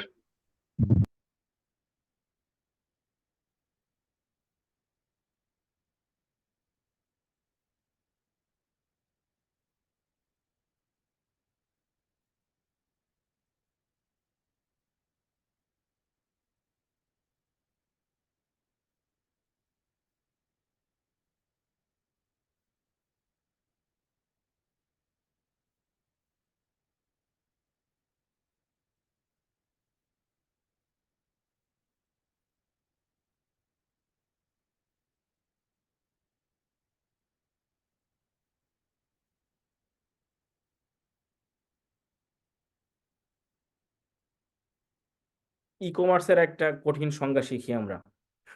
একটু আগে তো সহজ করে চিন্তা করছি। ই কমার্সের মিনিং কি কি হচ্ছে? E commerce is buying, selling, marketing and servicing of products, services and information over a variety of computer network. তারপরে আবার আমরা এটা পুরোটাই ইয়েলো রাখছি একটু ক্লিয়ার হওয়ার জন্য। Many businesses now use the internet, intranet, extranet, and other networks to support every step of commercial process, including everything from advertising, sales, and customer support on the World Wide Web to internet security and payment mechanism that ensure completion of delivery and payment process. এই পর্যন্ত মূলত হচ্ছে আমাদের ই কমার্সের আলোচনা।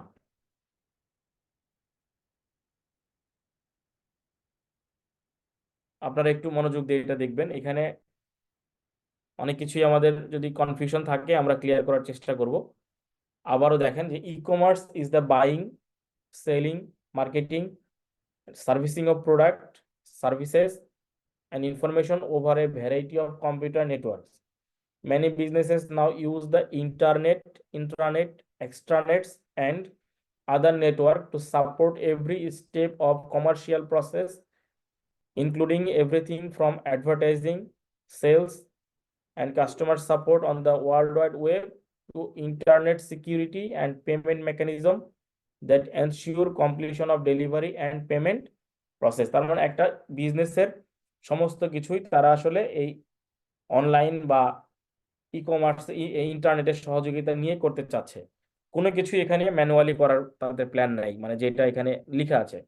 তাইলে example আকারে যদি আমরা দেখি, নিচে লেখা আছে for example ecommerce system in cloud internet, website for online sales, extranet access to inventory database by large customers, and the use of corporate intranets by sales reps to access customer record for customer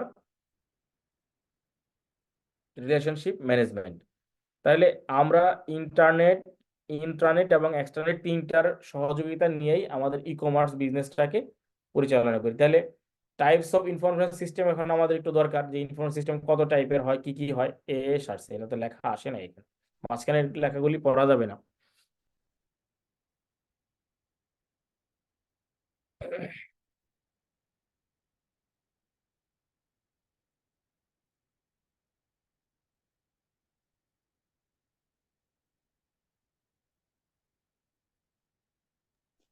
sir তাহলে এখানে নামাজের জন্য সময় operations, দেওয়া হবে? জি, নামাজের জন্য কি স্যার সময় দেওয়া হবে? আমাদের আজকে ক্লাস কয়টা পর্যন্ত? 5:30? জি স্যার স্যার। 5টা 15 পর্যন্ত স্যার। আমরা তাহলে শেষ করে ফেলি, 5:15 হলে আর বেশিক্ষণ তো নাই, নামাজের ব্রেক দিলে তো আবার জয়েন করতে 5 মিনিট বেশি সময় লাগবে। আমরা এখন কয়টা বাজে? 45 পর্যন্ত স্যার। আর ও 45 পর্যন্ত? 45 হলে আমরা একটা ব্রেক নিতে পারি, তাহলে আমরা একটা 10 মিনিটের ব্রেক নিই, সবাই খুব শর্টে নামাজ পড়ে ফেলি আর কি। ওকে স্যার, 5টা ধন্যবাদ স্যার। 6 বাজে, তো আমরা 20-এ আবার শুরু করি। জি স্যার। জি, ঠিক আছে। আসসালামু আলাইকুম স্যার। ওয়ালাইকুম আসসালাম।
স্যার মোটামুটি সবাই মনে হয় চলে আসছে স্যার, আমরা মনে হয় শুরু করতে পারি স্যার।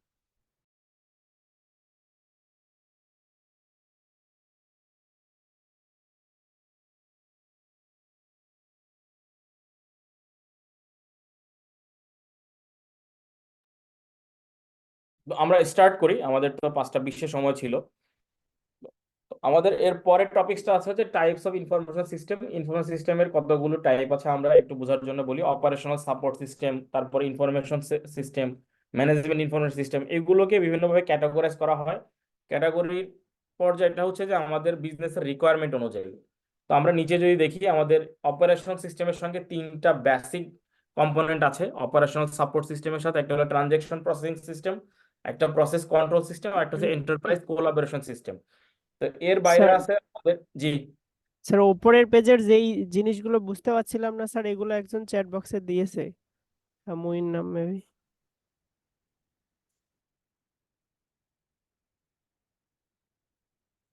একটু ডাউনলোড হচ্ছে এটা, 24 মেগাবাইট তো। পিকচার স্যার, জি পিডিএফ না স্যার, একটা পিকচারও দেখতে পাচ্ছি চ্যাট বক্সে। হ্যাঁ, একটা মুইন একটা পিকচারও দিয়েছেন। জি স্যার। কিন্তু এটা, আচ্ছা, এটাকে ডাউনলোড করে নিতে হবে আর কি।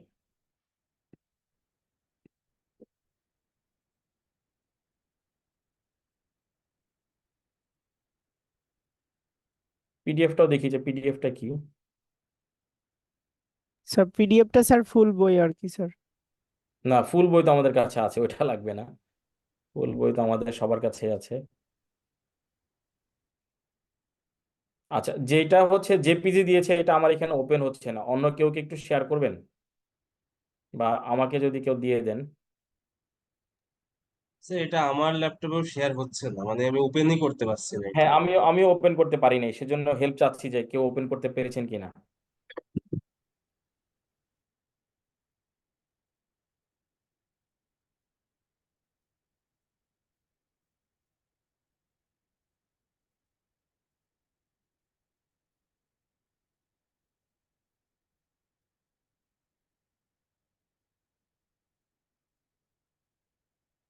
আচ্ছা, না হলে ওইটা আমরা পরে দেখে নিব। আমি অন্য একটা বই থেকে কপি করবো। এই বইটাতে কেন নাই আমার মনেও নাই, যেটাতে এখানে নাই, এটা মানে ডার্ক হয়ে আছে। এটা হয়তো যখন পিডিএফ করছে তখন ডার্ক হয়ে গেছে, এমন হইতে পারে।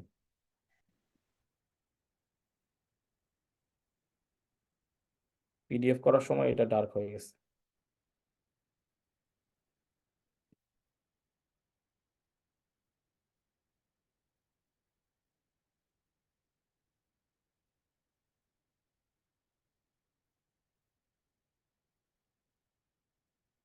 এটা আমরা দেখবো পরবর্তীতে এক সময়। আমি অন্য বই থেকে নিয়ে নিব কপি করে, আমার বইটা থেকে তো স্যার এটা। আমি একটা পিডিএফ শেয়ার করেছি স্যার, এটা 13 পেজে কি স্যার এটা পাবো?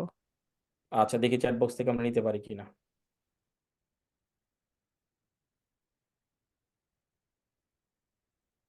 ওই যে মুইনের এইবারের পিকচারটা মনে হয় হবে। হ্যাঁ, এবার এটা হয়েছে, ধন্যবাদ।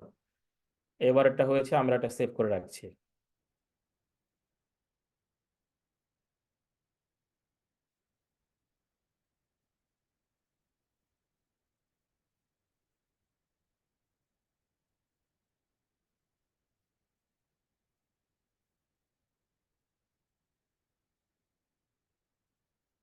আমরা এটা একটু শেয়ার করি, ওটা কেটে দিয়ে তারপর আবার আমরা এই স্লাইডে চলে আসবো।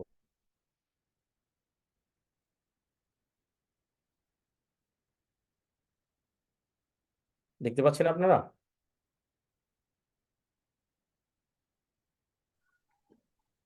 জি স্যার, পাচ্ছি।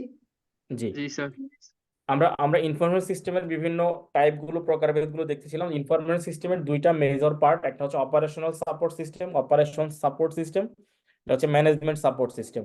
ম্যানেজমেন্ট সাপোর্ট সিস্টেমের আবার 4টা ক্যাটাগরি আছে নিচে, এবং অপারেশন সিস্টেমের 4টা ক্যাটাগরি আছে। অপারেশন সিস্টেমে আসে specialize process system, transaction processing system, process control system, enterprise collaboration system.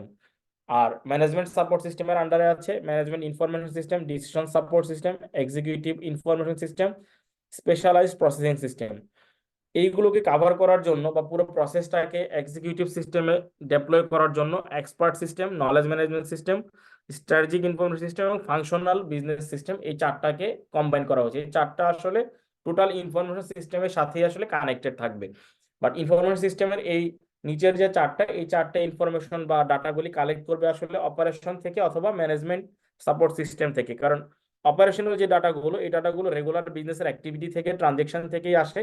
আর ম্যানেজমেন্ট সাপোর্ট সিস্টেমগুলো কিছু ট্রানজেকশন থেকে আসে, কিছু ডিসিশন থেকে, কিছু এক্সিকিউটিভদের প্ল্যানিং, কিছু হচ্ছে ম্যানেজমেন্টের এমআইএস, এবং এর পাশাপাশি কিছু হচ্ছে অন্য অন্য বিজনেস বা আমাদের মতন সিমিলার যারা বিজনেস করে তাদের কাছ থেকে কিছু প্রসেস বা কিছু ডেফিনেশন ওইখান থেকে কপি করা বা ওইখান থেকে ইনফরমেশন গুলো শেয়ার করে, সেটা হচ্ছে স্পেশালাইজড প্রসেসিং সিস্টেম। এই পুরো পার্টটাকে নিয়ে আমাদের ইনফরমেশন সিস্টেমের চারটা কম্পোনেন্ট দাঁড়ায়। একটা হচ্ছে এক্সপার্ট সিস্টেম, আরেকটা হচ্ছে নলেজ ম্যানেজমেন্ট সিস্টেম, আরেকটা হচ্ছে স্ট্র্যাটেজিক ইনফরমেশন সিস্টেম এবং ফাংশনাল বিজনেস সিস্টেম। তো এই যে পুরো প্রসেসটাই আমরা আসলে বিজনেসের ক্ষেত্রে অ্যাপ্লাই করি। তো আমরা একটু আগে যেটা দেখছিলাম যে ট্রানজেকশন প্রসেসিং সিস্টেম অপারেশনের মধ্যে ওইখানে 3টা মেজর পার্ট দেওয়া আছে। আমরা আগের স্লাইডে চলে যাই।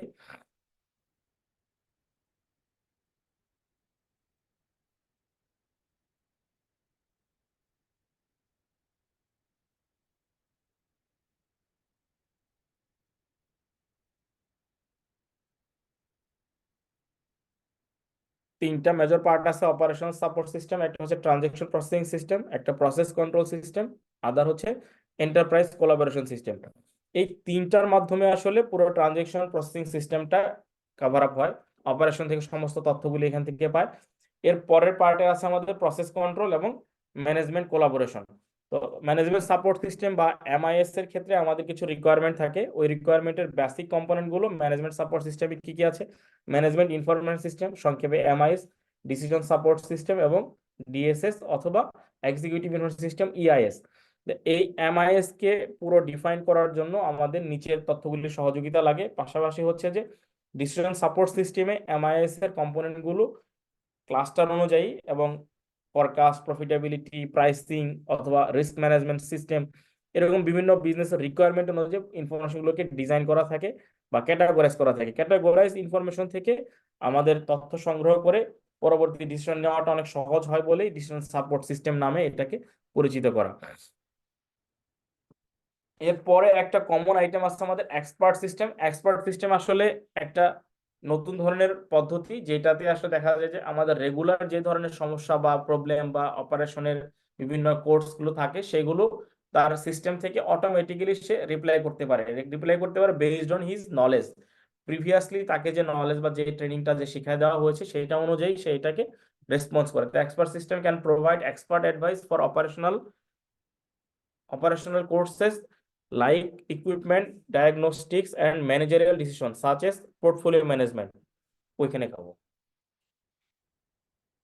তারপরের পার্টে আছে knowledge management system. Knowledge management সিস্টেমে পুরো ইনফরমেশনটা কাজ করে হচ্ছে আমাদের information, employee knowledge information, employee management, managerial thought, company process, organization, এবং এই পুরো প্রসেসটা বিজনেসে ডিসিমিনেশন করার প্রক্রিয়াটা নলেজ ম্যানেজমেন্ট সিস্টেম। তার মানে আমাদের বিজনেসে সবকিছু যদি আমরা একটা সিস্টেমের মধ্যে ডেপ্লয় করে রাখি, আমাদের এমপ্লয়ি, আমাদের কাস্টমার, আমাদের সাপোর্ট সেন্টারের লোকজন অথবা অর্গানাইজেশনের ইন্টারনাল এমপ্লয়ি প্রত্যেকে ওখান থেকে ইনফরমেশন বা নলেজ গুলোকে শেয়ার করতে পারবে। এইটাকে আবার আরেকভাবে আসলে ফাংশনাল ম্যানেজমেন্ট সিস্টেমের মধ্যে স্ট্র্যাটেজিক ইনফরমেশন সিস্টেম বলে, কারণ আমাদের কিছু কিছু জায়গায় ইনফরমেশন গুলো স্ট্র্যাটেজিক ওয়েতে ব্যবহার করতে হয় যারা টপ ম্যানেজমেন্টরা ব্যবহার করে থাকে। ফাংশনাল ম্যানেজমেন্টের এই ব্যবহার খুব একটা নাই। এটা ফাইনালি হচ্ছে টপ ম্যানেজমেন্টের বা এক্সিকিউটিভ যারা তাদের ক্ষেত্রে কাজ হয়। কোনো কোনো জায়গায় দেখা যায় যে এক্সিকিউটিভ আবার ফাংশনাল ম্যানেজমেন্ট এবং হচ্ছে যে এমআইএস যারা করে তাদের মধ্যে ইনফরমেশন শেয়ারিং থাকে, তখন ওটাকে বলে ক্রস ফাংশনাল ইনফরমেশন সিস্টেম। তার মানে আমরা যদি একটা ডিপার্টমেন্ট থেকে আরেকটা ডিপার্টমেন্টে ইনফরমেশন শেয়ার করি এবং এখান থেকে তথ্য নিয়ে ইনফরমেশনটা ভ্যারাইটি অফ ফাংশন করি, তাহলে সেটা হবে ক্রস ফাংশনাল ইনফরমেশন সিস্টেম।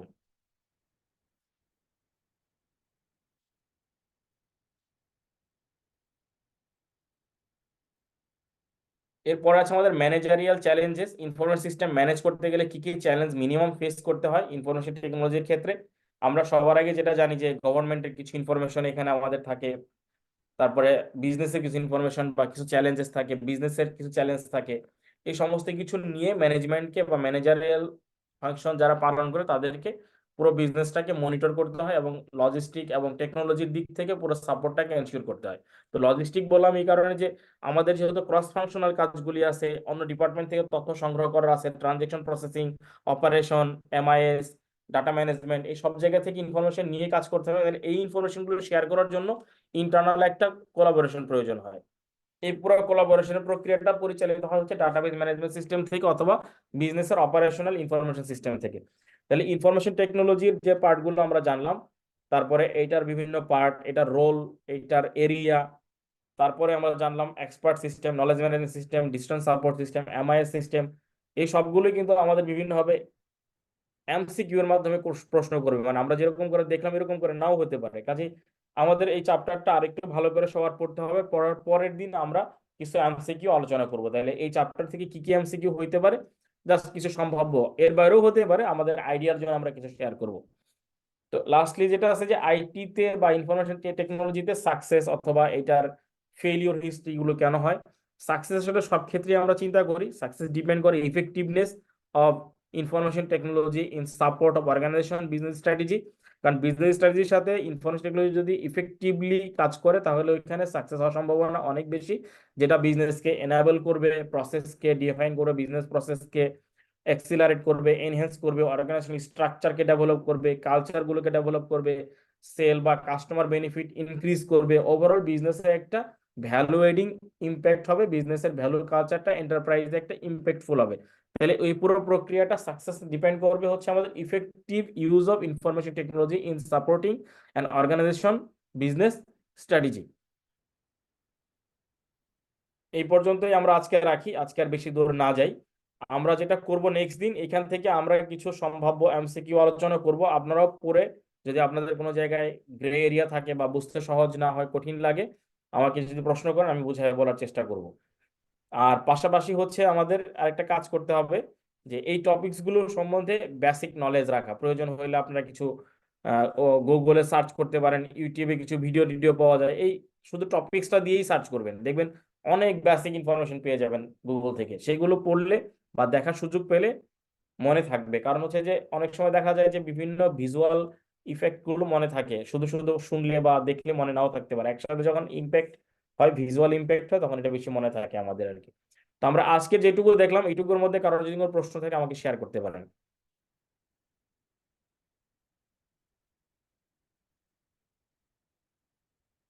তো আমরা আজকে কভার করার চেষ্টা করছি section 1 fundamental sir rules in business. জি বলেন।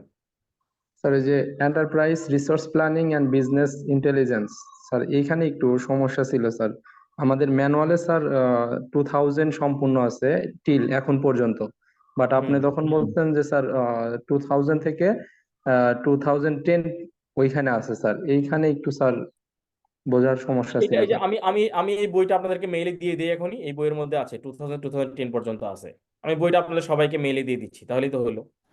স্যার আরেকটা সমস্যা আছে স্যার। প্লিজ বলেন। স্যার টাইপ অফ ইনফরমেশন সিস্টেমে স্যার শেষের যে 4টা ক্যাটাগরি আছে স্যার, ওইটাতে ইনফরমেশন সিস্টেমে ম্যানুয়াল সাপোর্টে যাবে নাকি অপারেশন সাপোর্ট সিস্টেমে যাবে স্যার, কোনটাতে যাবে? না, ওইটা ম্যানুয়াল সাপোর্ট যাবে না, ওইটা আসলে অপারেশন এবং বিজনেস এন্টারপ্রাইজ মিলে এক্সট্রা সিস্টেম। কারণ ওইটার জন্য 4টা আলাদা করে দেওয়া আছে। আমি দেখাই এখানে, আমরা কি শেয়ারিং এ আছি? জি স্যার। আচ্ছা, আমি ওই ওই ওই টেবিলটা দেখাচ্ছি। ওটা আলাদা করে একটা টেবিল দেওয়া আছে আমাদের।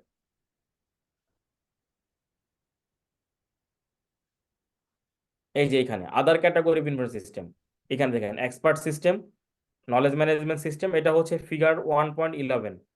Strategic information system, functional business system, এইটার সাথে ওইটার কম্বিনেশনটা হবে। ও জি স্যার, বুঝতে পারছি। আমি এটা শেয়ার করে দিচ্ছি আপনাদেরকে, তাহলে হবে। আমি মেইলে দিয়ে দিচ্ছি কিছুক্ষণের মধ্যেই। জি স্যার, ধন্যবাদ। জি, আমি রিপ্লাই টু অল দিয়ে দিলেই সবাই সম্ভবত পেয়ে যাবেন আর কি। স্যার কারণ সবার ক্লাস ইমেল তো রেকর্ডিংটা এটার কি সাথে অ্যাড করা আছে। জি, বুঝতে পারি নাই।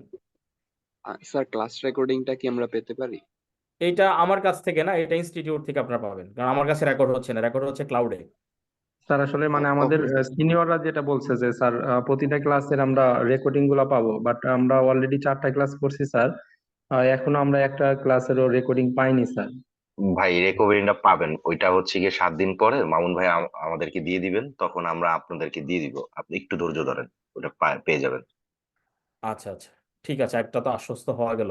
এটা রেকর্ড হচ্ছে ক্লাউডে, আমার কাছে না। অথবা আপনারা চাইলে আপনাদের মেশিনে যদি কম্পিউটার রেকর্ড করার অপশন ওরা অ্যালাউ করে, তাহলে তো আপনারা ইজিলি পেয়ে যাবেন। টেনশন নেওয়ার কিছু নাই স্যার, ওনাদের টেনশন নেওয়ার কিছু না, ওটা আমাদেরকে দিয়ে দিবে, আমরা যারা সিআর আছি তাদেরকে দিয়ে দিবে বলা হয়েছে, সো ওইটা আমরা হাতে পেলে আমরা সবাইকে দিয়ে দিবে।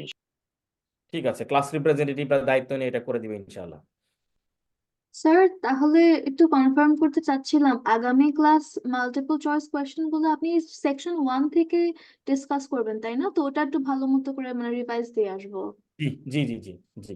ওকে ওকে, থ্যাংক ইউ স্যার। আর স্যার আপনারা যেইভাবে যে দাগায় দাগায় পড়াইলেন, যেই টপিক গুলাকে একটু বেশি গুরুত্ব দিলেন, ওই টপিক গুলা কি আমরা বেশি ফোকাস করব? বা এই যে বইটা আছে, এই বইটা তো মানে অনেক দেখলাম আমি, যেটা এটার মধ্যে অনেক ধরনের এক্সাম্পল দেওয়া আছে, বা হচ্ছে অনেক আম, অনেক ইয়া দেওয়া আছে, সো এতগুলো তো আর পড়ার দরকার নেই স্যার, আপনি যেগুলো ফোকাস করতেছেন ওই জিনিসগুলোর দিকেই ফোকাস করবো বেশি। এইগুলো একটু বেশি ফোকাস করবো, কোনো কিছু বাদ দিব না। কারণ হচ্ছে যে আমরা প্রথমবার পড়তেছি, তো এটা প্রথমবার পড়ার সময় আমরা যদি সব টপিকস গুলো পড়ি, তাহলে হচ্ছে এই যে পরবর্তীতে আমাদের বুঝতে সহজ হবে। তো একটা মানে গো থ্রু সবকিছু করেন, তারপরে আপনি আস্তে আস্তে সিলেকশন করেন, যেটা আপনার কাছে খুব ইজি মনে হবে ওইটা আপনি অ্যাভয়েড করেন, যেটা কঠিন মনে হবে ওইটা ডাবল বা 2 বার 3 বার পড়েন, তাহলে ভালো হবে আর কি। শুরুতে আপনি স্কিপ না করে একটু গো থ্রু করেন সবটা। কারণ আমাদের তো এমসিকিউ নেচারের কোশ্চেন, কোথা থেকে কোশ্চেন হবে আমরা কেউই জানি না আসলে। জি স্যার, বুঝতে পেরেছি। জি স্যার আমি কাইন্ডলি স্যার, স্যার স্যার এই মার্ক করা বইটা যদি আমাদের একটু কাইন্ডলি দিতেন। আমি এই যে মেইলে দিয়ে দিচ্ছি, মার্ক করা না, এটা হচ্ছে পড়তে পড়তে মার্ক করা হয়েছে, আমরা ক্লাসে আচ্ছা, পড়তে পড়তে আমি দিয়ে দিচ্ছি, এখনই সবাইকে মেইলে দিয়ে দিচ্ছি ঠিক এটা। আছে, থ্যাংক ইউ স্যার। জি থ্যাংক ইউ।